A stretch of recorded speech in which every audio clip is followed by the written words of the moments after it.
वालेकुम नाजरीन, मैं हूं नीलम नवाब। आप देख रहे हैं PKN न्यूज़। सबसे पहले हमारे डिस्ट्रिक्ट रिपोर्टर अली मेहर गौहर की रिपोर्ट के मुताबिक बिलावल भुट्टो जरदारी कान खोलकर सुन लो। जमात इस्लामी पाकिस्तान के अवामी मैंडेट सिंध का रोटी कपड़ा और मकान नहीं है जिसको तुम यूं ही हजम कर लोगे और हम चुप बैठ जाएंगे।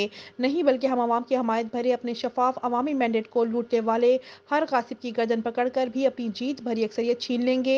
इन ख्यालात का इजहार जमात इस्लामी जिला घोटकी के अमीर मौलाना मुफ्ती मोहम्मद यूसुफ मजारी, नायब अमीर जिला तश्कील अहमद सदीकी और दीगर रहनुमाओं ने गुज़िश्ता रोज़ पीपी सदर सिंध हुकूमत की तरफ से बल्दियाती इंतखाब के नताइज तब्दील करके कराची में जमात इस्लामी की अक्सरियत को अक़लियत में तब्दील करने की कोशिश के खिलाफ अमीर जमात इस्लामी पाकिस्तान सिराजुल हक की जानिब से मुल्क गिर एहतजाजी मुजाहिरों के ऐलान पर लब्बैक कहते हुए जमात इस्लामी जिला घोटकी की जानिब से जामिया मदीनतुल उलूम और बाड़ों से एहतजाजी रैली निकाली गई, जो बाद अज़ान चौक बस स्टैंड पर पहुंच कर एक बड़े एहतजाजी जलसे की शक्ल इख्तियार कर गई।